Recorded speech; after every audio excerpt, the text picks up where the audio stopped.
Life is short. I love you.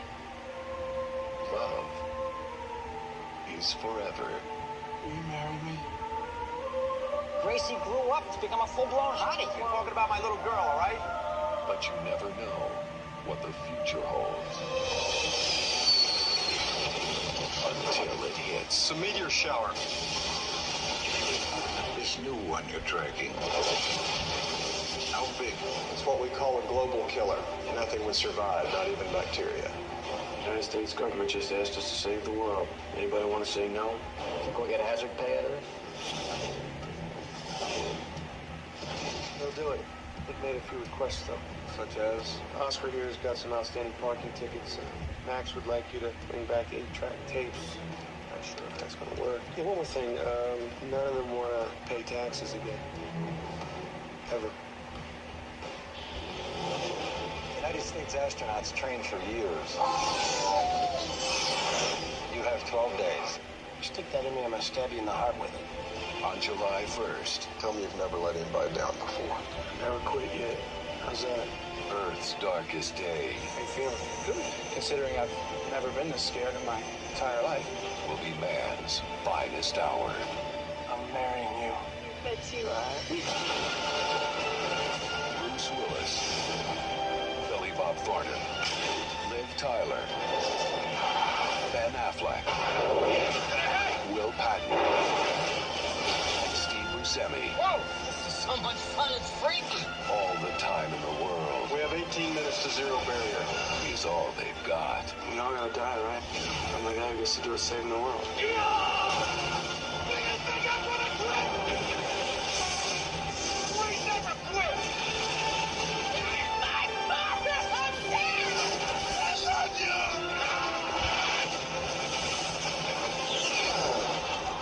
Armageddon. A Jerry Bruckheimer production, directed by Michael Bay.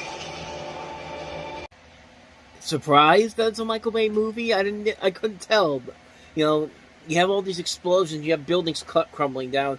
I was almost nearly convinced that this wasn't a Michael Bay movie, but yeah, I absolutely hate this movie. I hate this movie so much.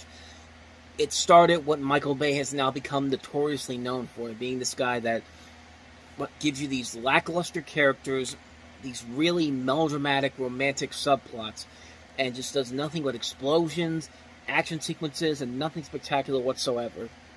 Just the way it was created sounds so typical of a studio that's trying to copy somebody else's success. You have it's like the writer of Deep Impact, Bruce Joel Rubin, said that a production president at Disney actually took notes on everything the writer said during lunch about his script. And basically, Armageddon was created as a counter film at Disney, and they had 9 writers working on the film. 5 of them actually got credited. One of them was J.J. Abrams. Other ones included Robert Towne, Shane Salerno, Tony Gilroy, Jonathan Hensley. But basically, they just took an idea that was already done with Deep Impact, but that they decided to make one of their own, and they even made it clear that they tried to distance this from Deep Impact by 2 months before the movie came out. The president of the studio at the time expanded the budget to $3 million to include an additional special effects scene in which an asteroid impacts Paris, because clearly you needed that to distance yourself from Deep Impact and this movie. And I really don't need to tell you that Deep Impact was the much better movie than Armageddon was. Armageddon was it just wasn't a fun movie, despite the fact that it has these great people involved in it. I mean, Bruce Willis, Billy Bob Thornton, Ben Affleck, Liv Tyler, Steve Buscemi, William Fichtner, Owen Wilson, Michael Clark Duncan, Peter Stormare, Keith David, Jason Isaacs. Just a strong cast overall in this movie. And there's just nothing about it. This whole idea of taking blue-collar people and sending them up into space to save the world is like, it'd be cool if it was actually something interesting or unique, but no, it really wasn't. Like, I don't understand it. I don't get what people saw in this movie. And like I said, this is the movie that introduced us to the Michael Bay that we infamously know him for nowadays. Like, he's the guy that emphasizes more basically throwing explosions anywhere he needs to put it in there. That's why we got some terrible movies in the process from him. a lackluster romantic plot that doesn't make a whole lot of sense. And, but people bought it anyway because they like seeing these young actors in here. Like, let me put it this way. The Armageddon parody they did at the MTV Movie Awards that same year was more realistic than the romance in this movie, and that says a lot. But again, people bought into it. People bought into it so much that the Criterion Collection basically said, "Here, we'll give you a Criterion DVD of it." And I was just like, when I saw that, I was thinking, why? Why, Criterion, did you put this in there? The Criterion Collection is supposed to be for art house films that markets what considers to be important classic and contemporary films and cinema at its finest. I don't know what the hell they saw in Armageddon to say that this is worthy of a Criterion Collection. Now, The Rock has also been on a Criterion release, but The Rock is a much better movie compared to this film. Like, I just don't get why they thought that Armageddon needed a Criterion Collection of all things. Like, there are so many other movies worthy of a Criterion release, but this one just gets it so easily just because it was a big hit. I mean, yeah, you can pretty much tell that I really do not like this movie. I really do not like this film. I think it's not that great of a film. It definitely pales in comparison to something like Deep Impact. The one thing that this movie has that is worthy in the long run is the Aerosmith song. I Don't Want to Miss a Thing. It's a great song. It's one of the greatest movie songs of all time. It's the only one thing that's memorable about this movie, honestly, because really, I have not seen this movie in many, many years, nor do I really want to see it. I feel like it's on the same pathway as something like Independence Day. And basically, I just can't take this movie, man. Like, every time I see it, or try to watch it, I can't get through it. I mean, it's a boring movie. I don't like any of these characters whatsoever. It has everything that I hate about Michael Bay as a filmmaker in this movie. And it's the movie that started the Michael Bay that we all hate. Like, the Michael Bay that just annoys you with all these moves that he makes. And it's just not a good movie. I'm sorry. I don't see it as a good movie. And I can't believe that people bought into this because, oh, look at all the special effects. I want to see these big effects on the big screen. I want to see these effects that are not even in the movie to see what the difference is between this and Deep Impact. Deep Impact is a much better movie. Like, Deep Impact has a story. It has characters you want to relate to. It pulls no punches. It basically has the asteroid attacking the Earth and having it be... Is basically saying that you're not going to survive this if you're lucky. You're not going to survive this unless you're really, really lucky. But this is just like, we're going to go to destroy this asteroid and everything's going to be A-okay at the end. And that's not fun. That really is not I mean, it'd be fun if the story was actually pretty good or anything interesting, but it's just not. It's a movie that's just so bland. It's too much. There's way too much going on. It's too much of what we hate about Michael Bay, and everyone bought into it, and it became one of the big hits, and it became the biggest hit of the year, sadly, over much better movies that deserved more than that. But I've already gone on this long enough. Bottom line, I hate this movie. I've never seen it since the first time I watched it, and quite frankly, I really never want to watch it again because I really do not like this movie at all. Armageddon. Let's try to end this on a much better note here. Let's talk about the other new release this weekend, which was basically a re-release. It is Federico Fellini's... I'm getting so confused right now. Federico Fellini's Night of Cabiria. Cabiria, 188A, guarda. Silenzio. Azione. Adornazzari, ma io c'ho casa mia, sa, con l'acqua, la luce, il pizzicato, non mi manca niente, proprio tutte le comodità, c'ho perfino il termometro. Questa qui, sotto l'archi, non ci ha mai dormito. Una volta, o due. Beh, certo che vieni in una casa come questa. Ma a me mi basta, mi piace. Questa è Cabiria, una piccola donna sola e indifesa che vive nel male senza perdere la speranza del bene. Un angelo con le ali nel fango. This is Federico Fellini, of course, the man that gave us La Dolce Vita, produced by Dino De Laurentiis in one of his earliest productions he's done. And basically, it's based on a story by Fellini, and it's about a woman named Cabiria, played by Giulietta Mazzina, who's a prostitute living in Rome. I've not seen a lot of Federico Fellini movies. I said I've seen La Dolce Vita, which I have. It's a great film. I've seen a couple of other movies of his, Roma, and I'm trying to remember the other one. I think 8.5 was the other one I saw, and they were really good films. I don't know too much about this movie, but considering that I've liked a lot of Fellini's other films that I've looked at, I think I probably like this one. It won the Oscar in 1957 for the Best Foreign Language Film, and it was actually the second straight year that Fellini and Italy won that Oscar, with them winning for La Strada the year before. And the trailer I saw for this looked pretty good. I mean, I like Federico Fellini's work, so there's probably a good chance I actually will give this movie a shot and actually will kind of like it. So I'm definitely very curious to check it out one day, but probably not anytime soon. But that's Federico Fellini's Knights of Cabiria. Get out of the way! I give my right arm for a siren right now. Ah! It's right there. Yeah, that's him. Get me right up behind this trailer. You're driving, huh? No, you're driving. Will you please trust me for once? This summer, watch your step. Look both ways. Come on in. Drive defensively. Use caution. Come on, Ray. And buckle up.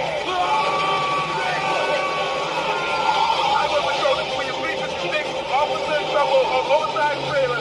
But when all else fails, on July 10th. I was supposed to tell you this, but Ronald saying that you're going to be a father. What did you say? You're going to be a father. Mel Gibson. Hi. Okay. Oh, here we go. Danny Glover. Hold on here. I got you. What are you going to do? Catch me? No, I'm not going to catch you. Just don't move. We're not too old for this. Joe Pesci. Hey, thanks a lot, you guys. That cop had me there for an hour, tried to strip search me. Did you get his phone number? Rene Russo. We never talked about marriage. I'll take you anywhere I can get you next. Chris Rock. It's about time they put in some new blood. I just don't want it coming out of me. And Jet Li. Hey, who's he? Enter the drag queen. I am getting married or there is no baby. Will you marry me? In a Richard Donner film. Get out of the way!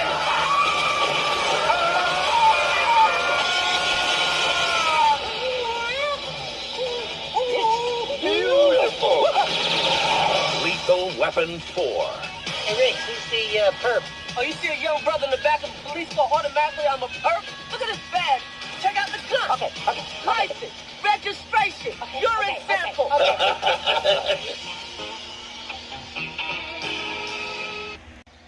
So yeah, Lethal Weapon 4, the fourth and final installment of the Lethal Weapon series. This is the last one that Richard Donner did before he died, and the latest one to be theatrically, although there have been some reports that there's gonna be another movie, a lethal finale as they call it, which is supposed to be in development for HBO Max, or Max at this point. It's HBO Max, I mean, and Mel Gibson supposedly is going to direct it, with him and Danny Glover returning as Riggs and Murtaugh. And I mean, you know how they used to say in the old trailers for the other two movies that the magic was there, the magic is back? I think a lot of people would agree that the magic is definitely lost in this film, but not all the way through. I just think that Lethal Weapon 4 just kind of shows you that the series has kind of gone past its prime, but that being said, there is still a lot to appreciate about the movie, and I think the trailer does a pretty good job of showing some of the best moments in there. Like, you have the opening scene where Riggs and Murtaugh are fighting against the guy who is the guy in the rain, and Riggs and Murtaugh's got to Officer and Danny Glover's character's got to take his clothes off to distract the guy, and that's the opening scene of the movie, and it's actually a really good opening scene. Plus that scene where Mel Gibson's fighting with the guy in the house on the road. That's a good scene as well. There are definitely moments where the magic is still there, but this is definitely the one Lethal Weapon movie where a lot of the flaws really do start to connect in here. I think they do add a little too many different characters in the movie. Like, you have Chris Rock and Jet Li joining. You have characters that were introduced in previous films. Joe Pesci and Rene Russo coming back into play in here. Rene Russo's character is pregnant in the movie. She has a bigger role in here. A lot of the same people from the other movies are back as well, including Darlene Love as Murtaugh's wife. The movie overall, it's not a bad movie. It's just the one that definitely has the most flaws out of all the Lethal Weapon films. And it is starting to get a little bit tiring. It was starting to get a little bit tiring at this point, but never to the point where the movie never had any moments in there where I felt like they were really pushing their buttons and just there was no reason to make this movie. There were elements in here that definitely did work to the film's favor. I mean, there were good funny moments in the film. There were good moments in the film with the main cast. There's that great moment at the end of the trailer with Chris Rock and Joe Pesci having a scene that's actually well done. But yeah, it's definitely losing a lot of the steam that it had going forward. And honestly, I'm kind of glad they ended it with this film. And really, I don't think they really need to do another one, especially now that it's been 25 years since this last movie. You know me, if you've been following my stuff for the longest time now, I have a thing against sequels that come over 20 years after the last film that came out. Like, I mean, I didn't like Coming to America, the sequel to the Eddie Murphy movie. There's been a lot of other sequels that I've been not the biggest fan of that have been like over 20 plus years in development. But every once in a while you get one good one, but other than that, other than that, most of the time they aren't really all that great. And you could definitely tell that this movie just didn't feel like it had that same magic. And now I'm just realizing that this thing started shooting at the beginning of January of 1998. For a fourth film in the series that's supposed to be out in July, that means they had 7 months to get this movie made. 7 months. They had editors coming in, working around the clock to make sure that this film gets released in theaters in July. And, you know, you could have fixed those problems if you'd shoot it a little bit earlier than that. Like, you don't usually film a big summer blockbuster like this at the start of the year. I mean, it's just weird why they did that. And maybe that's the reason why this doesn't have that same magic as the other films do, because they were so desperate to get this out there in theaters for this particular weekend, and the end result ends up being what it is. I mean, it's not a bad movie, but it definitely is a film that I'm glad they stopped here. I kind of want them to stop here. I really don't want them to. I really want them to have that sequel they're talking about. It'd be one of those things where they say, "Hey, let's do it," and then they never really do it. Like they say they're gonna, like if someone tells you, "Hey, we're gonna go out later," and then it's later, and it's just like, "Oh, yeah, I had something else to do." Like. That's what I want this new Lethal Weapon movie to be like. One of those things where they talk about it, they say they're going to do it, and then they never do it. It's just something that just never comes to fruition, because at this point, they were really pushing their buttons. And then there was, not to mention, there was another action comedy coming out in a couple months that was going to take a lot of Lethal Weapon's thunder away. So, honestly, yeah, I'm glad they stopped after this. I really don't want them to see them do another one of these, honestly. And, I mean, overall, I do like the majority of the Lethal Weapon movies, but I will say that 2 is where the really good stuff ends, and 3 and 4 are just kind of like hit and miss, with more misses than hits at times. That's pretty much all I got to say about that one. That's Lethal Weapon. So let's go ahead and move on to the next movie that came out this weekend, and that is Small Soldiers. Globotech Defense Systems. In a secret lab, the world's most advanced military microprocessor has been created. But the Cold War is over. For Globotech to survive, new markets must be found. Now, all that power has been placed into the brain of a fighting machine unlike any known to man. They made it strong. They made it clever. They made it small. They made a mistake.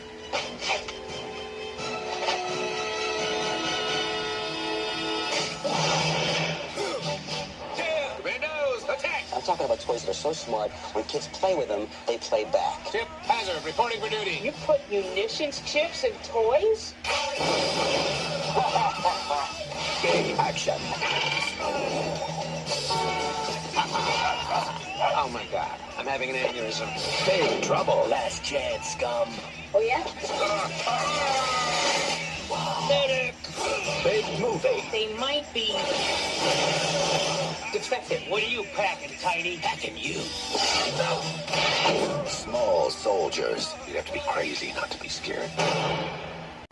Well, maybe not of you, but, not gonna lie, there are some scary-looking dolls in this movie, and it's mostly the dolls that the girlfriend in this movie, Kirsten Dunst, has, and, Yeah, those, if you've seen the movie, you definitely know what I'm talking about. But this is the story. This is Small Soldiers. Joe Dante directed this movie.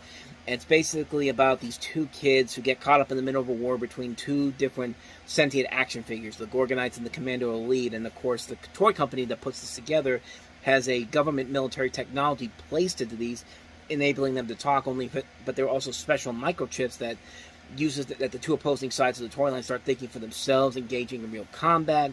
And the Commando Elite, led by Chip Hazard, played by Tommy Lee Jones, tries to. Their goal is to wipe out the Gorgonites, led by I can't remember his name now. Archer, played by Frank Langella, in a suburban neighborhood, and the neighbor is played by Kirsten Dunst, and you also have the family played by Kevin Dunn, and you also have Phil Hartman in his last film before the last film that he did, because 2 months prior to this, he was killed by his wife, and that happened 2 months before this movie came out, and it was also the last film for Clint Walker, and this is definitely a premise that could actually lead to something enjoyable and fun. But what it ends up being is Joe Dante just basically trying to create a 90s equivalent to something like Gremlins. I mean, that's all this really is basically a 90s equivalent of Gremlins. You just replace Zach Gilligan and Phoebe Cates with Gregory Smith and Kirsten Dunst, replace Stripe with Chip Hazard, replace Gizmo with Archer. It's basically the same movie, and it's not a particularly good one. I mean, there are some good moments. The special effects are nicely done. The rest of the movie itself, it does kind of drag a little bit, and it does get way too dark at times. Like, you almost would think that this is a spin-off of the Child's Play movie at times, with the way that especially the girlfriend's dolls, what are they? The Gwendy dolls, that's what they're called. I'm looking it up on here, but yeah, when these things get the chip inside of them, they turn pretty freaky, man. Like, those things are just, like, that's nightmare fuel right there. But there are moments in there that are funny. There are moments that actually do kind of work, but just as a whole, the movie doesn't. I gotta stop doing that, man. I have my page up on here, and these ads automatically play on you, and that's why you hear that music in the background. I just gotta stop doing that. But anyway, like I was saying, the Small Soldiers, the overall movie itself just doesn't work as a whole. You can tell that there is a plot there that has potential and something awesome, and at times it can be that way, like a mix of Toy Story meets Gremlins, but it just never comes together as a whole like it wants to try to. It's got a good cast overall, really, but other than that, though, it doesn't really have a whole lot there to save it. It's kind of fun, it's kind of cheesy fun at times, but never enough for me to say that you have to go see this movie. I would only say watch it if you grew up with the film and you have that nostalgic feel to it, which I do. I grew up with the film when it came out. I know it's not a good movie, but it does have its moments, so yeah, not a great film, but definitely not as bad as it could be. Kind of like Lethal Weapon 4. Or not as bad as you would think it would be, I would say, but it's kind of on the same level as Lethal Weapon 4, but so that's Small Soldiers. Let's go ahead and move on to the next movie we have here, and that is Madeline. In an old house in Paris that was covered with vines. Come on, girls, let's go. Lived 12 little girls in 2 straight lines. They left the house at 9:30, and the smallest one was... Madeline! It's a mouse! Aren't afraid of mice. The world's most courageous redhead. I think we'll have to take out her appendix. Is coming to the big screen. Was it scary? They cut a 3-inch hole in me. But her life is becoming complicated. I'm closing the school down. But the girls. We'll find another school to attend. I'm staying right here. Don't get any ideas, Madeline. Now, with the help of a special friend, Peter! This place got charisma. she'll prove the bigger the problem, We're dead meat. But we're vegetarians. the smaller the solution. Faster, faster! Hey, you want to drive or what? What's going on here?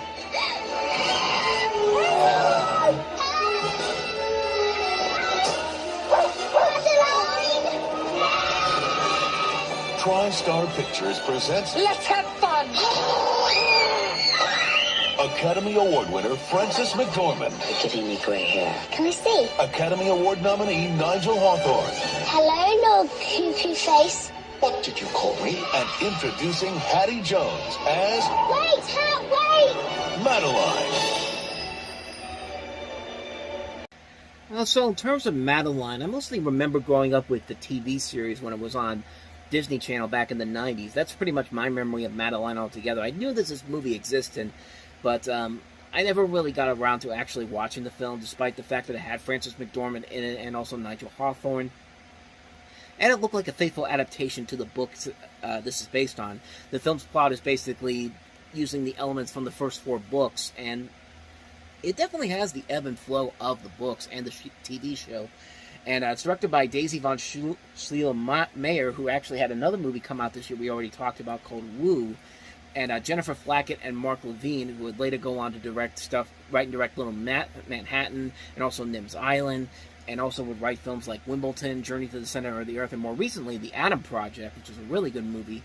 And they also are the creators of Big Mouth, and also the spin-off Human Resources.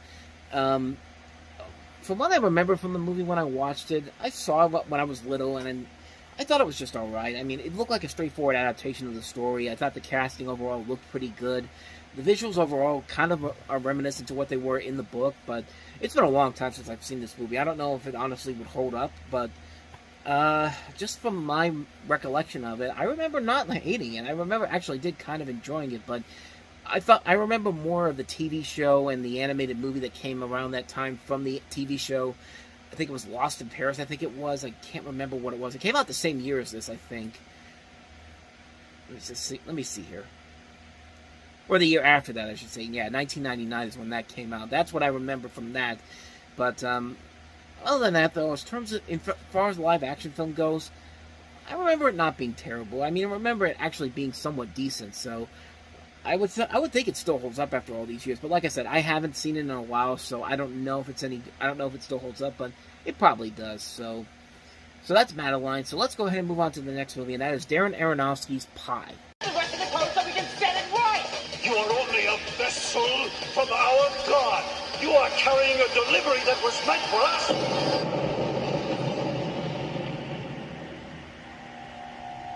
So this is, of course, the feature directorial debut for Darren Aronofsky, and this is basically filmed on high-contrast black and white reversal film, and the title refers, of course, to the mathematical constant pi, which is 3.14. The story focuses on a mathematician with an obsession to find underlying complete order in the real world and contrasting two seemingly irreconcilable entities, the imperfect irrationality of humanity and the regal irregularity of mathematics, specifically number theory. The film explores themes of religion, mysticism, and the relationship of the universe to mathematics. It's been a while since I've seen this movie, so I don't remember too much about it from the one time I saw it, but I remember liking it as this bizarre-looking psychological thriller. And it's Darren Aronofsky, man. Darren Aronofsky does not make a lot of bad movies. Every once in a while, it's like the worst thing I think he's ever directed was probably The Fountain, but even then, there is stuff there to admire about it. But other than that, not much more after that. I mean, it's not a film that I would say is a classic, is one of his best films. I'd probably say stuff like The Wrestler, Black Swan, even Mother are movies that I think are much better than probably his best films overall. But like I said, he has not made a really terrible movie. The worst movie he ever made was The Fountain, and even then, it's not a bad movie per se in terms of the visuals. The visuals still look good, but it's one of those pretentious style over substance movies that really does not come together as well as you think it would. But this film definitely works with the style, and it does leave a lasting impact on you with just some of the imagery that you see in there. Just the trailer alone is just like it gets you thinking about what you're going to see when you watch this movie, which I did see a long time ago, and I think it works very well. I think it is a very well-made film, and one that you should definitely check out, especially if you haven't seen if you've seen any of the other Darren Aronofsky films. It's kind of recommended you actually check this one out. And it's a really good movie. I'd say definitely check it out. If you've seen Aronofsky's other movies, you will probably like this one a lot. So with that said, on to the last movie, and that is Hands on a Hard Body, the documentary. I had no idea what this movie was about until I watched the trailer for it, and when I see what it is, it pretty much makes sense.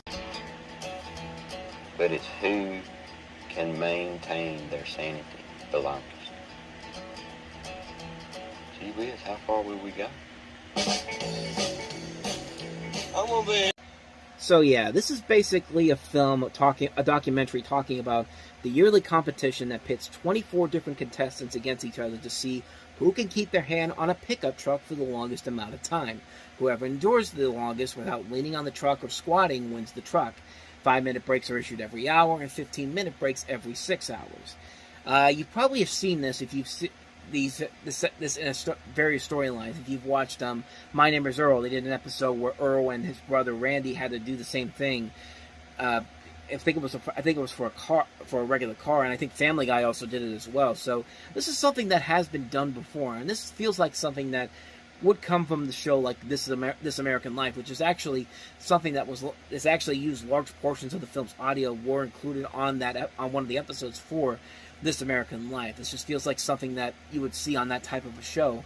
And I've seen a little bit of it. It's a pretty interesting documentary to watch. I mean, and it is a pretty interesting situation to be in. I mean, you basically have to keep your hand on this car if you want to win it for a long period of time. And, you know, if we're being honest, I probably would not be able to do it, because 5-minute breaks issued every hour, 15-minute breaks every 6 hours, even with those, like, you can't lean, you can't squat. At some point, you're going to have to, your body has to contort to something. Like, you have to, it's like you're not going to be able to hold it that long. I mean, you have to be really damn good in order to have that happen to you, in order for you to hold on to this, and is put your hand on this car and make sure that you actually hold on to it without leaning or anything. Like, that's pretty damn hard to do. I could never do that in my lifetime, not in a million years. So I give a lot of credit to these people that actually do this, because that's something that actually is really, really tough to do, honestly. And I would think it would be tough to do, but like I said, I've only seen a little bit of it, but it definitely piques my interest, and therefore I do kind of want to watch this whole movie overall.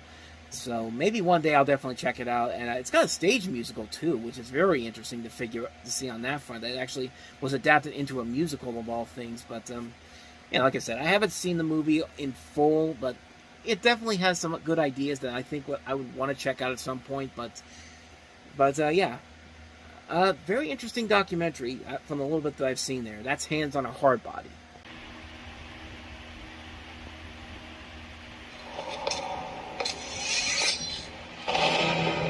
Some say he's a legend. Zorro was a servant of the people. He did what was needed. Now he's needed again. Others, a ghost. Be careful, señorita. There are dangers lying about. Some say he fights for justice. There are some who would call him heroic. Others for revenge. All that playing with swords, shooting guns, racing around on horses. Such sweaty pursuits are hardly the work of a gentleman. No one has seen his face. Forgive me, Father, for I have sinned. I had impure thoughts about a man. Lustful? Yes, lustful. But everyone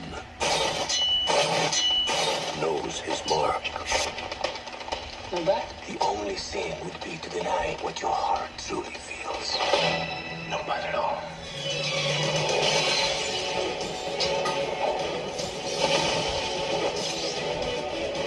Search everything. You know, Zorro, it could be anywhere. Did you miss me?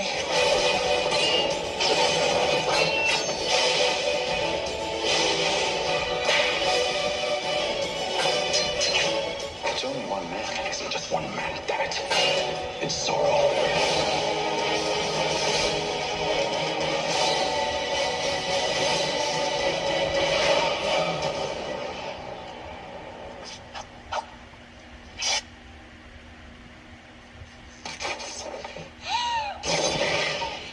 And that scene right there, ladies and gentlemen, is how a lot of boys became men that day when this movie came out. I'm not going to say I was one of those people per se, but later on down the road when I saw this movie, if I had seen it back then, I probably would say that, yeah, that would have done it for me, but I digress. This film is essentially a tribute to the classic swashbuckling films of the golden age of Hollywood. You know, trying to bring a character such as Zorro into the modern era and making it work is a very difficult task, but not only does the Mask of Zorro pull it off with ease, it exceeded a lot of my expectations the first time I watched it. I'm not going to lie, I can't believe how great this actually was. I mean, Antonio Banderas just perfectly fits the role of Zorro to a T in this movie. He has such charisma and energy that he brings to this role. It's phenomenal. Not only that, but that scene, you know, it's part of that great chemistry he has with Catherine Zeta-Jones. It's amazing. And the famous fight scene that you saw there, it's just so much fun to watch these two just go at it at each other, and the way they do, it just works so well. The action overall is great. I mean, it's Martin Campbell, the man who successfully rebooted James Bond not once, but twice this generation, directing this one and bringing that same fresh and energizing flow that he brought to James Bond over to Zorro. If there's one little thing I would say that goes against the movie, is that the villain is a little too cartoonish.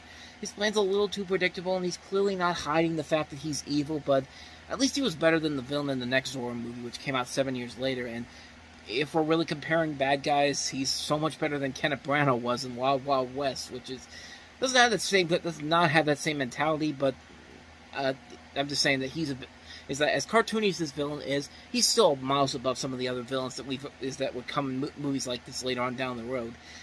But bottom line, The Mask of Zorro is pretty amazing. It finds a great blend of action, comedy, and drama, works with all the right elements coming together, a strong cast led by Banderas, and Zeta-Jones, and Hopkins, some great direction by Martin Campbell, and everything you could ask for a modern-day Zorro movie for the 90s, and they did a pretty good job with it. I give them a lot of credit for it. If you have not seen it, I'd say definitely check it out. I mean, this is the kind of thing that I wish they would have brought to the Lone Ranger movie when they made that 10 years ago, but sadly, that was not the case, but Mask of Zorro is a great film. So, with that said, let's move on to probably the biggest thing that opened up this weekend, that opened behind The Mask of Zorro, and that is There's Something About Mary. I think Tom's I thought maybe dumb. we could go together.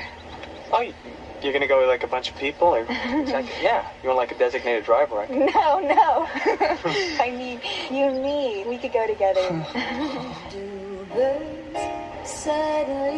When I was 16 years old, I fell in love. I wasn't. Ow! We got a bleeder! Are you okay, Ted? It was definitely love. I thought Mary again. I mean, crushes don't last for 13 years, right? He couldn't help it. Hi, it's Ted. I haven't seen you since Senior prom. How's everything? Oh, that's fine. Strong like bull. And he couldn't explain it. You hired me to find your girl, and I did. And then the truth is, I started to like her. Because there's something about Mary. She's still a fox. Mary's a fox. She's a fox. When a guy who can play 36 holes and still have enough energy to take me and my brother to a ball game. And thank God this movie ended up being much better than anyone would have expected it to, because, man, if I'd seen that trailer back then, I probably would have stayed clear away from this movie, because the trailer makes this movie look pretty terrible. But the movie is actually pretty damn awesome. It's probably the best movie the Farrelly brothers have ever done. The story is basically Cameron Diaz's Mary and Ben Stiller, Matt Dillon, Lee Evans from Mouse Hunt, and Chris Elliott all playing men who are in love with Mary and vying for her affection. And you also get cameos from people like Lynn Shay, Jeffrey Tambor's also in here, Marky Post, Keith David, Sarah Silverman, Candy Alexander, Willie Garson, Harlan Williams. Brett Favre is in this movie as one of Mary's former boyfriends, which is pretty funny to see. And it's a great movie. It's a really damn good movie. The comedy overall is very funny. Ben Stiller, Matt Dillon, they're great in this. Cameron Diaz is delightful in this. The comedy just works so well. The raunchy factor works so well. I mean, the scene where Matt Dillon saves the dog by giving it CPR is pretty damn hilarious. I mean, the movie takes a lot of chances, and it works pretty well. It's a very fun movie. It has a great end credits sequence, which is basically everybody just lip-syncing to Build Me Up Buttercup, which probably gave this movie more memorability than that song more memorability than anyone could have imagined. But, yeah, man, what more do I gotta say about it? It's a classic comedy, and thank God the movie ended up being much better than that trailer did.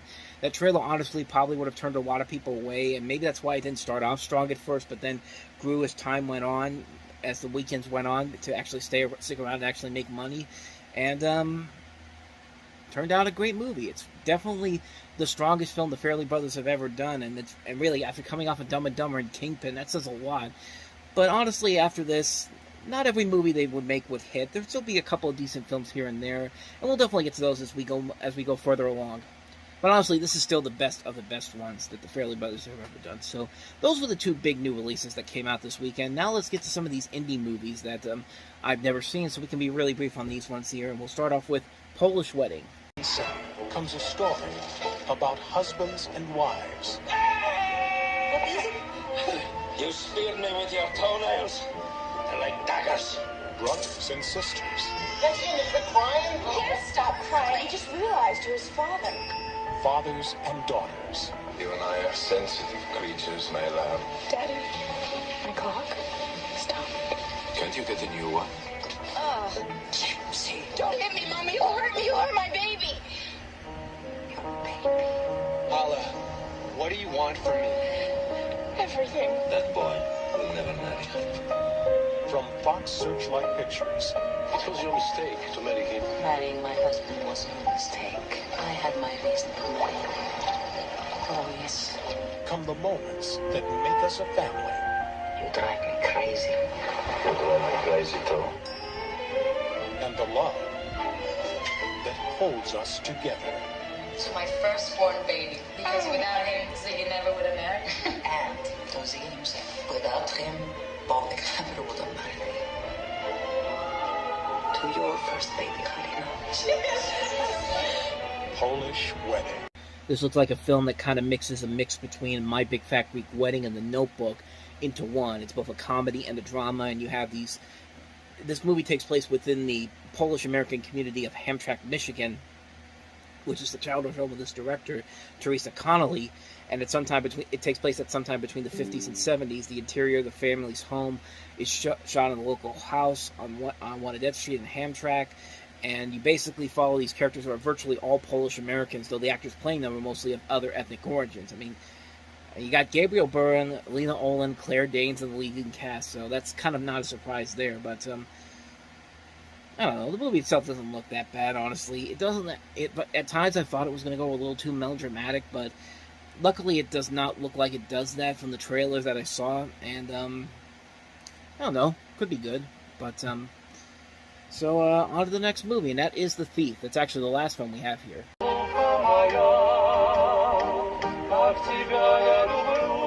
Nominated for an Academy Award, this internationally acclaimed success is a movie for movie lovers. A world where deception is everywhere.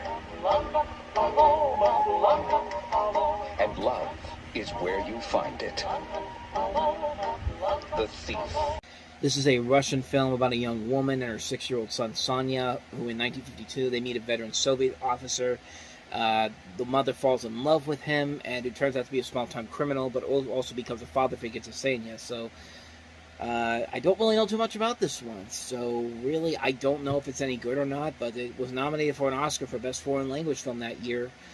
Yeah, I don't know. I don't really have anything else for you on that one. So, quick one on that one. That's The Thief.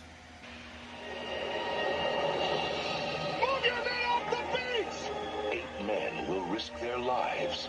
It's a tough assignment. That's why you got it. To save one. I don't know anything about Ryan, but if finding him, if that earns me the right to get back to my wife, well, then that's my mission. Tom Hanks, Edward Burns, Tom Sizemore, Matt Damon, in a film by Steven Spielberg, Saving Private Ryan. Starts this Thursday at cinemas everywhere.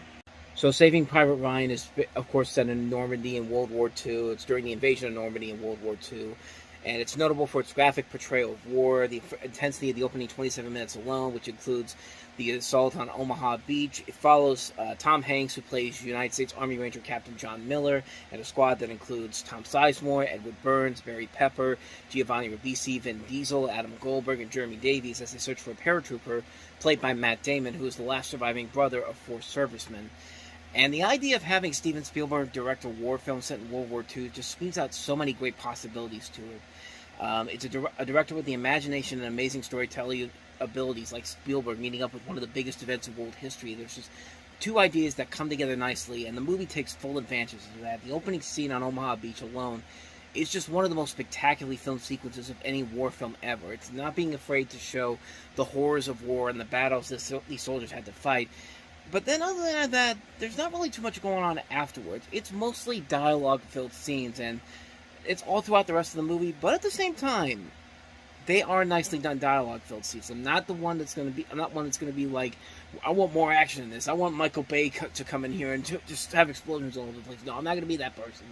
But I thought the dialogue is very good. It's very well-written dialogue, and it's Steven Spielberg, man. I mean, what do you expect from a guy with his large assortment of talents to him? And once again, you can't go wrong with having a guy like Tom Hanks involved in your project. And the cast alone, Matt Damon's really good in here. The rest of the cast is amazing in here. There's no real complaints I have about this movie. This is definitely one of Steven Spielberg's best movies. There is a lot to admire about Saving Private Ryan. It should have won Best Picture in 1998. I will still stand by that till the day I die.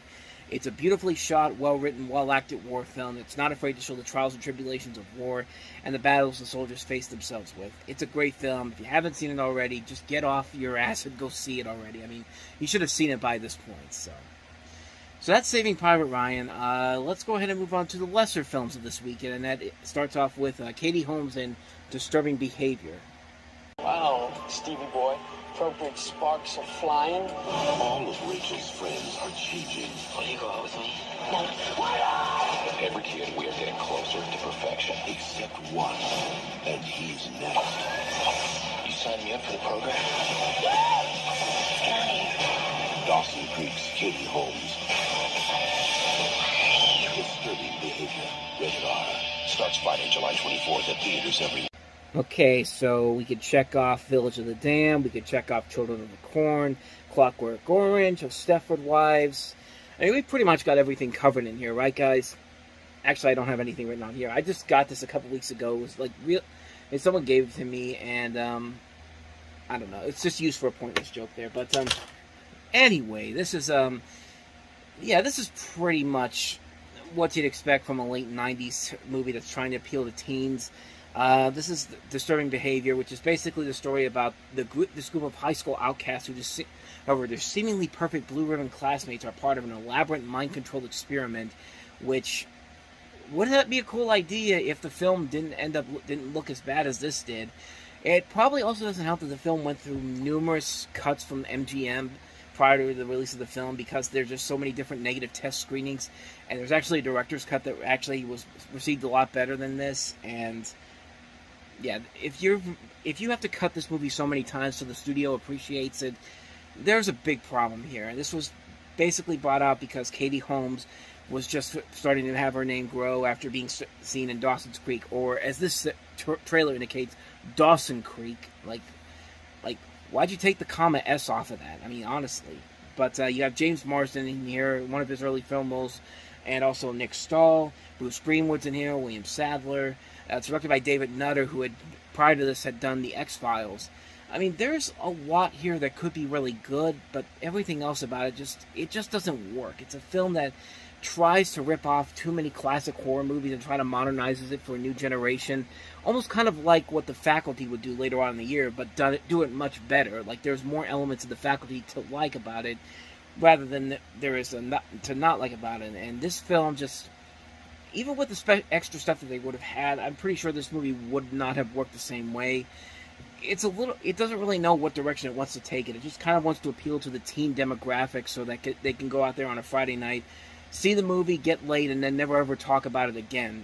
So, I mean, that's just my take on it. But yeah, this one did not leave a lasting impact on me. Disturbing Behavior, not that great of a film, despite the promise that it has. But anyway, on to the next movie, and that is Jim Abrams' Mafia, or Jane Austen's Mafia. Jim Abrams is the man who made it, but the movie is called Jane Austen's Mafia. The story of the Cortino crime family began on the streets of old New York. Hi, Anthony. How's my favorite florist? This is for you. When a simple florist, You know, your papa never paid me what he owes. discovered his destiny.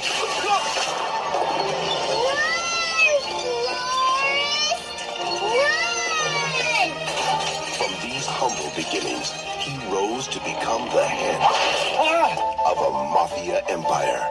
Anthony, they're criminals. I'm not my father, Diane, just that you're not your father. We were our fathers. What we did last night would only be legal in Arkansas. Until one day, his past caught up with him. Say hello to my little friend. How bad is it? You lost a lot of blood, but we found most of it. A while ago, I was shot 47 times. It really got me thinking. How lucky. Touchstone Pictures invites you into a dangerous world of ruthless men. The murderers. Criminals are people too, Diane. If you prick a murderer, does he not leave a blood trail all the way back to his Rockingham estate? Powerful women. Hey. Torrid romance. You don't own me, Anthony. That's why we don't have nice things, Pepper. Get out of my life! And a crime wave that's taking the nation by storm. El Nino. This summer, behold the underbelly of the underworld.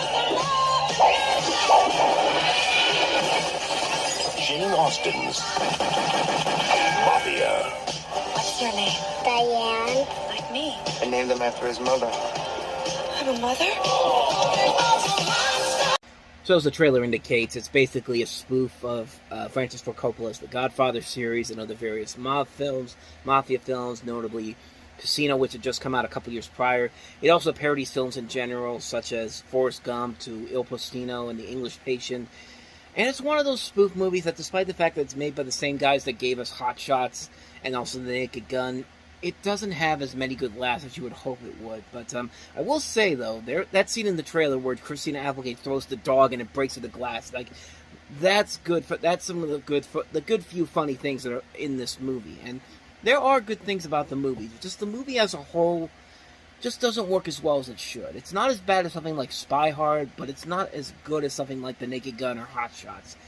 And, despite the best efforts of everybody in here, Jay Moore, Lloyd Bridges, this is one of his last film roles, Olivia Dukakis, Christina Applegate, a really solid cast overall in here.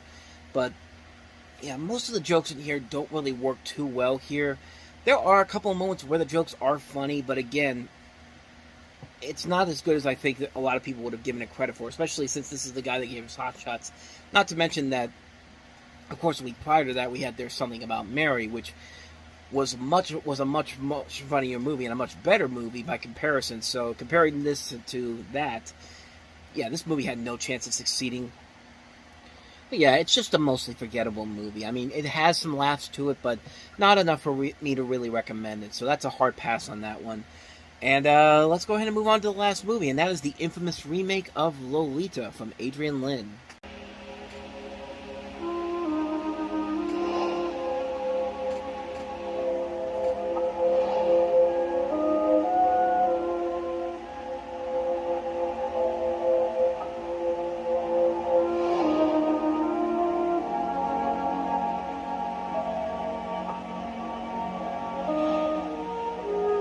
Light of my life, fire of my loins, my sin, my soul, Lolita. Now, Psycho, of course, was the more notoriously bad movie remake based off of a movie released in the 1960s that came out in 1998. But Lolita didn't do itself any favors. This is a film that is the second adaptation of the story by Vladimir Nabokov. Good Lord. Vladimir Nabokov, which is, of course, his 1955 novel, the same name. And this is the second film adaptation is following the Stanley Kubrick film. And Adrian Lyne's film is more overt with many of the novel's darker elements compared to Kubrick's version, which uses suggestion and innuendo for comic purposes. And this is a film that had a hard time finding an American distributor. Showtime eventually picked it up as a TV movie before it eventually got released under the Samuel Goldwyn Company. And the film was largely seen as many as not a great film, and it was actually met with more controversy in Australia, who refused to give it a theatrical release until 1999. So that should probably tell you something. You have a middle-aged male professor named Humbert, played by Jeremy Irons, who rents a room in the house of the widow Charlotte Hayes being played by Melanie Griffith, and becomes sexually attracted to her adolescent daughter, played by Dominique Swain. You also have Frank Langella in here as well, playing Claire Quilty.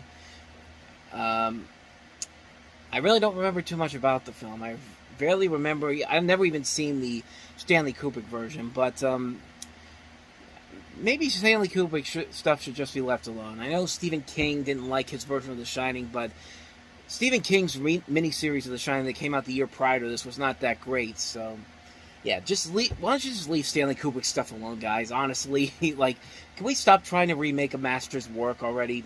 Like, seriously. And this film doesn't have a whole lot of memorability to it. It doesn't work because the writing isn't that good. It's more in your face about what it's trying to say. At least Stanley Kubrick's was at least more secretive about what they were trying to get across here. But this just puts it right out in the open, and it's just not fun. It's just not a fun experience. It's not an enjoyable movie.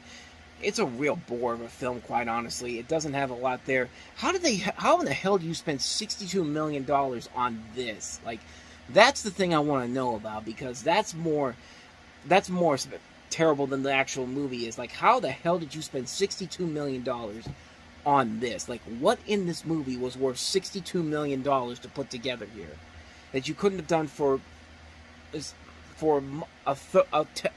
tenth of that budget? Like, that does not make any sense at all. Like, people nowadays think that spending over $300 million on a movie is not worth it and doesn't make logistical sense. Yeah, that doesn't make logistical sense, but back then, $62 million was the equivalent of $300 million today. And I'll just picture that for a second. Like, this isn't a big blockbuster. This isn't a movie that is a guaranteed hit because it's a mainstream film. No, this is an independent movie that is based off of a remake of a Stanley Kubrick film and a classic book of the same name. Like, how the hell do you spend $62 million on this? The world may never know. It's been almost 30 years since this movie's come out, and the world may never know where the hell that $62 million went to. Maybe it went to the same amount of money that the Highlander series went to. Like, how do you spend $30 million on Highlander 2: The Quickening? What was $30 million worth of filmmaking in that film? Like, honestly. But yeah. I got nothing else for you. So many questions about the production history of this film, and it's not worth it in the end to really get that really that mad about, quite honestly. So let's wrap this up. This is Lolita. Why the sudden curiosity about your dad, huh? Mother, you can't avoid the subject forever. At least tell me what he was like. I want to talk to you about my mother. Well, what about your mother? Dad, I'm almost 12. How long do you expect me to buy that story that the stork dropped me on your doorstep? Everyone in the world believes they're unique in their own way.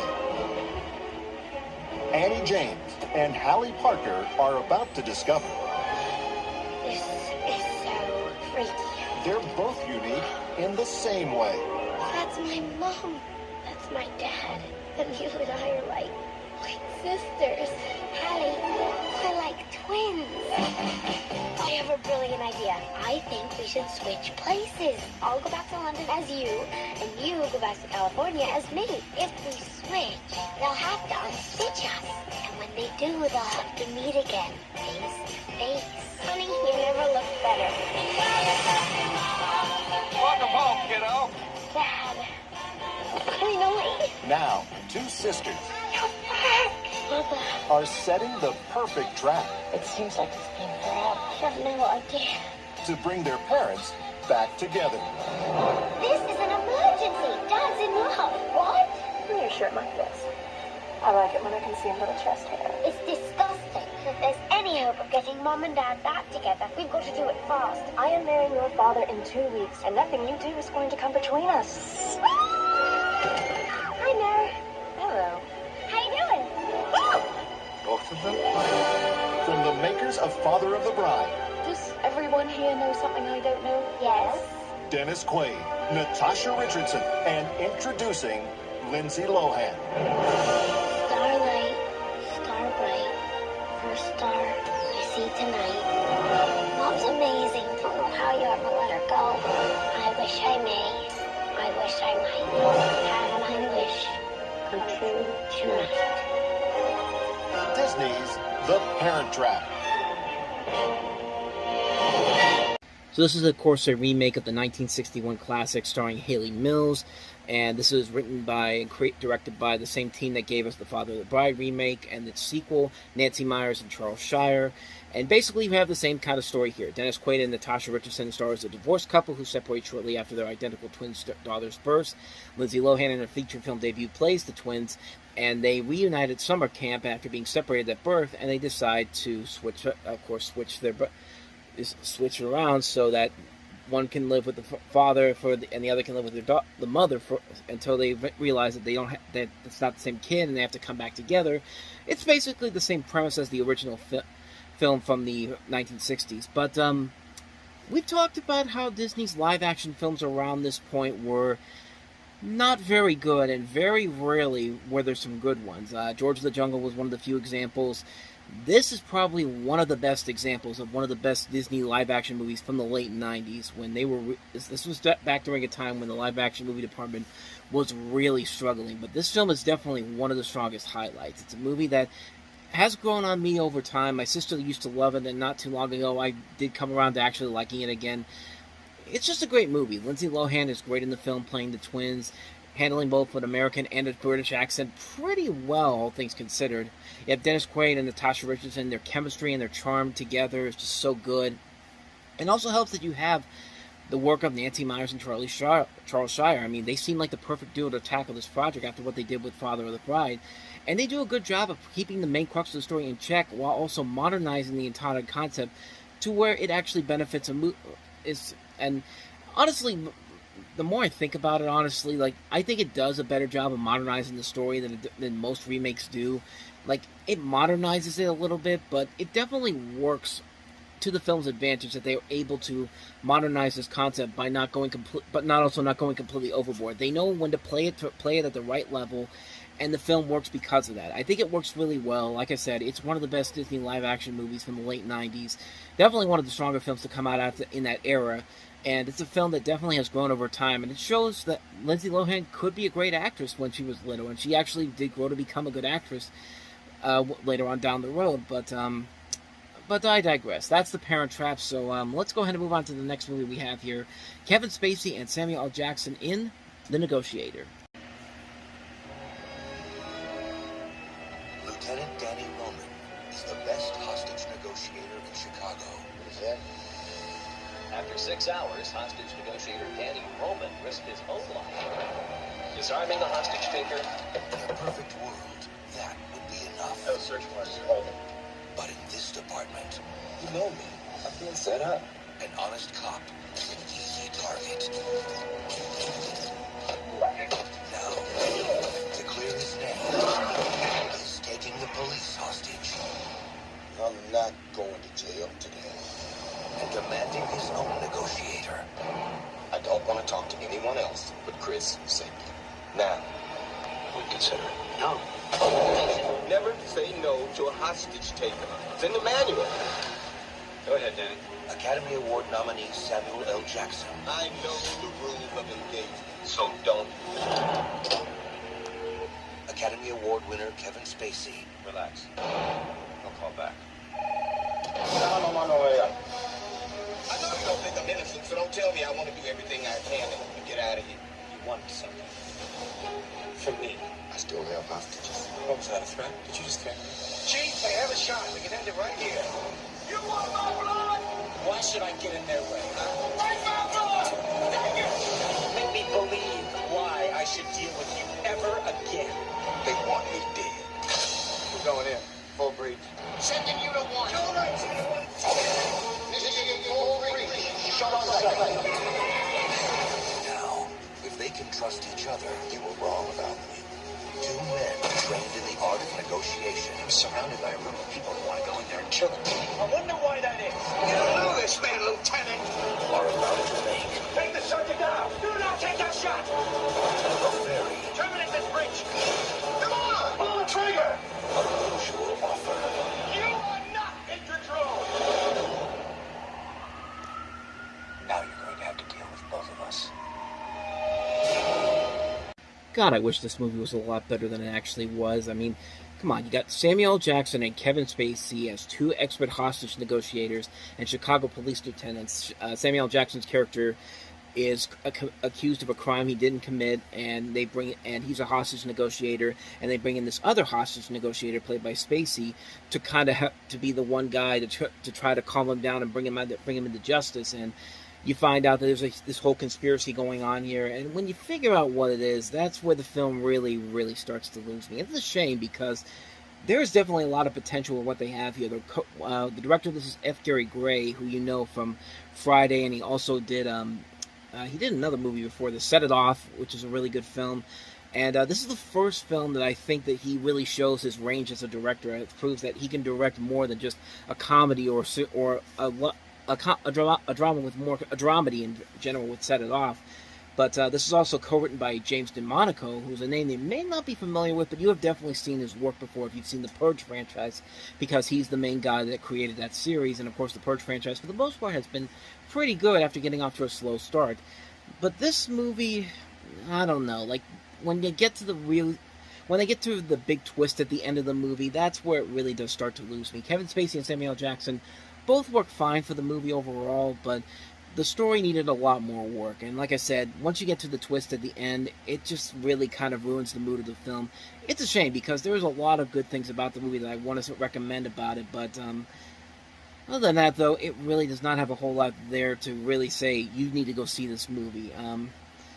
Not a bad movie per se, but just a very disappointing film, all things considered. I feel like it could have been a whole lot better with the talent they had on here. If the script had been a little bit more cleared up and written a lot better, I think we would have had something really special here, but not so much with The Negotiator. So with that said, on to the next movie, and that is Ever After, A Cinderella Story. Just breathe.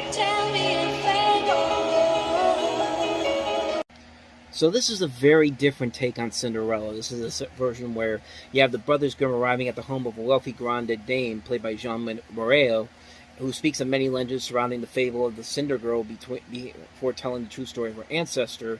And in flashback, the story then focuses on 18-year-old Danielle, daughter of a wealthy widower, 16th century landowner, and after returning to France with his new wife Amelia, played by Angelica Houston, and her two daughters, she dies of a heart attack. And 10 years later, Danielle, now played by Drew Barrymore, is now treated as a servant by the trio, and she encounters a prince, played by Dougray Scott, who is fleeing an arranged marriage.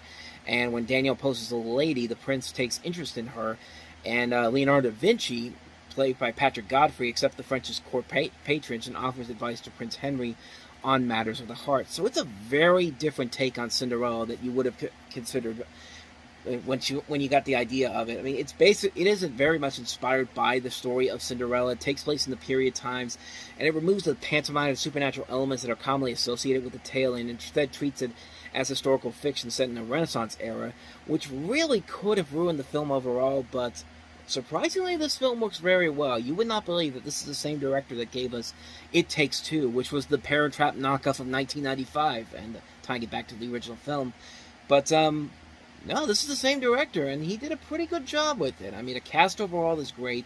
Drew Barrymore, Angelica Houston, Dougray Scott, Melanie Linsky's also in here. Just a phenomenal cast overall here. It's a really good idea. It would have been so easy to just do what they did with Romeo and Juliet a couple years prior to this, but no, they took it and did something completely new and different with it. And in a way, it actually works very well. It's stylishly beautiful to look at, visually pleasing, a story that really works very well.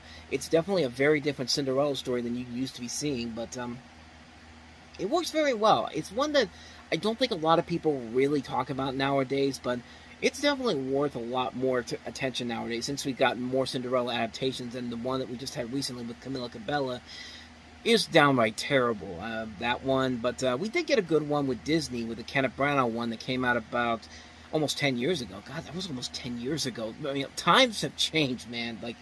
But yeah, this is a film that deserves a lot more attention. I think it's a very well-made film. Great performances by Drew Barrymore, Angelica Houston, Dougray Scott. Just a good cast overall, a good idea overall. It's a well-done film. I highly recommend it. Ever After. So, with that said, let's get to probably my favorite movie of the entire week, and that is, of course, Basketball. It's free-range chicken night. Did you find my chicken? Yeah! Come on, this way.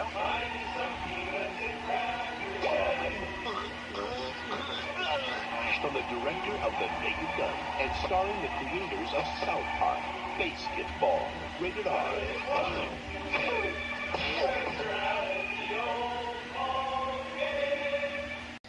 Yet another great comedy from 1998 that got thrashed when it came out, but has since gone on to have a cult following to it. And God bless it, man, because this movie is friggin' amazing. I mean, from the director of The Naked Gun, with the creators of South Park, how can you go wrong on that front?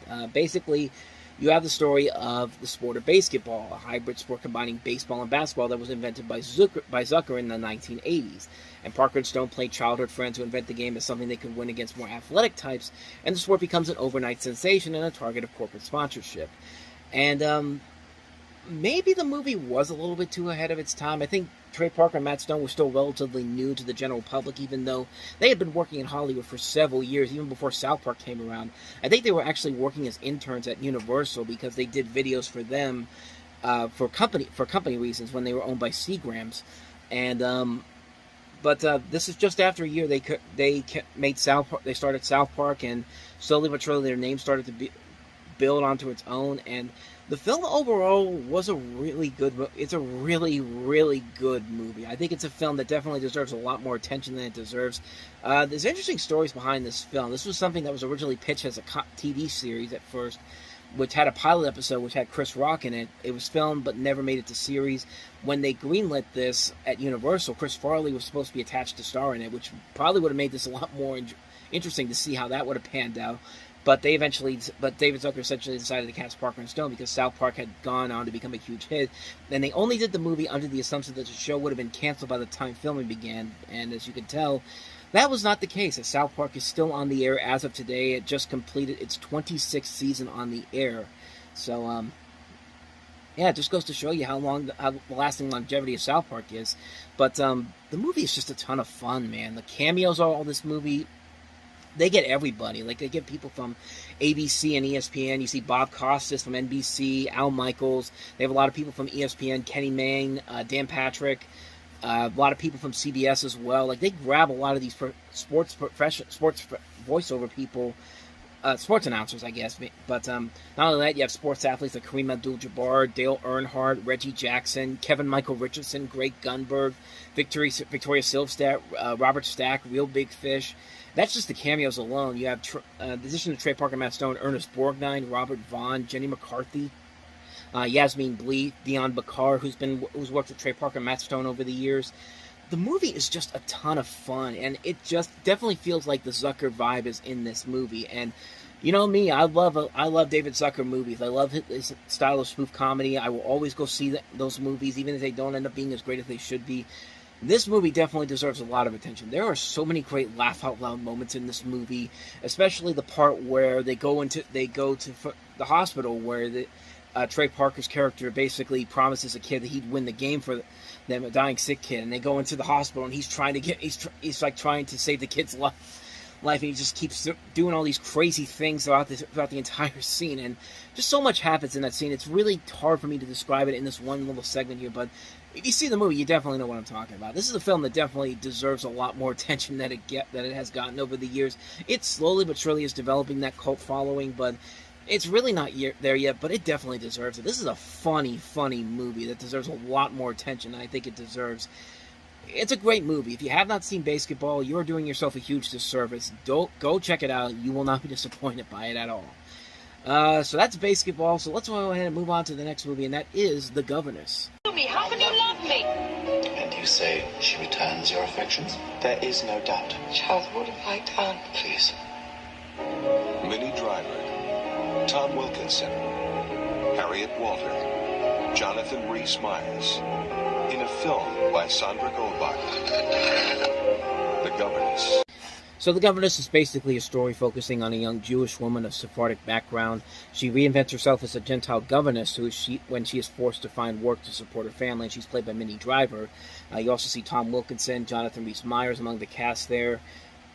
Other than that, I don't know too much about the movie. I've never seen it before. I know this director has done a lot of BBC stuff, Sandra Goldbacher, and not much more I can say about it because I haven't seen it. Reviews for it are about what you'd expect for a film like this. I mean, it definitely could go either way. But I really don't know anything about this movie, honestly. So, yeah, not much more I can say about The Governess. So let's go ahead and move on to the next movie, and that is, or last movie, I should say, the last movie, which is the documentary Full Tilt Boogie.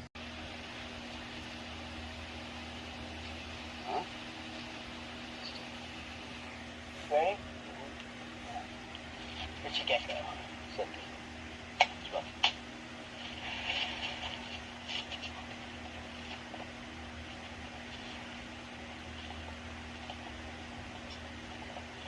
Hey, which way to the set? Here you go. Thank you.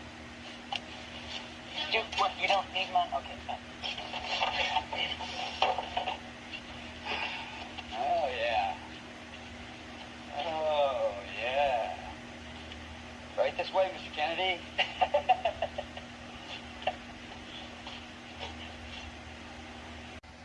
What a strange documentary to make a movie about. I mean, I know Hearts of Darkness was a great movie about the making of Apocalypse Now, but there was so much going on behind the scenes of that movie. But this film, I didn't really expect a whole lot to go behind the scenes of. You basically have a docudrama about filming the movie From Dusk Till Dawn, a great film from a couple years ago, and you have Sarah Carey, the director of this, taking a non-union film crew onto the set and on location near Barstow of this independent non-union production, and camaraderie and a constant eye of the shooting schedule dominates interactions. You have Quentin Tarantino and George Clooney mugging for the camera, Robert Rodriguez, Juliette Lewis, and Fred Williamson talk about craft. We watch scenes being shot. Kelly asks crew members what they do, why they do what they do, and also the International Alliance of Theatrical Stage Employees protest the non-union status of From Dusk Till Dawn. Executive producer Lawrence Bender tells his side of the story, and Kelly talks to a variety reporter of others. What's the nature of an indie film? And these are very good questions, and I gotta say, for a film that I was not expecting a whole lot from, I was actually pretty surprised at how much I enjoyed this film. This is basically a documentary, basically showing you what it's like to work behind the camera and not necessarily, you know, dealing with the union aspect of the movie, because this is a non-union film, and in a way, it kind of represents what's going on right now, where you have these non-union these movies that are under the SAG-AFTRA union thing, but they're under this interim agreement where they can still shoot despite the fact there's a strike going on because they're not released by a major studio. But you could definitely tell there's a lot of similarities to that in this film. Maybe not to the extreme that we have today, but for a movie like this, I gotta say, they did a pretty good job of making this kind of more interesting than I think it had any right to be. I didn't think there was anything that too surprising going on behind the scenes of the movie, but this film surprisingly did have a lot of stuff there that made it kind of interesting, and I was actually kind of amazed at how much they were able to get out of there for over a 90-minute movie. I think it's a film that definitely deserves a lot of attention. Even if you didn't like From Dusk Till Dawn, you should watch this to see what the process of filmmaking is like. And it's a very interesting film to watch. I'd say definitely check it out. You can go find it somewhere. I think it's on most copies of From Dusk Till Dawn as a bonus feature, but it's definitely worth a watch. Full Tilt Boogie.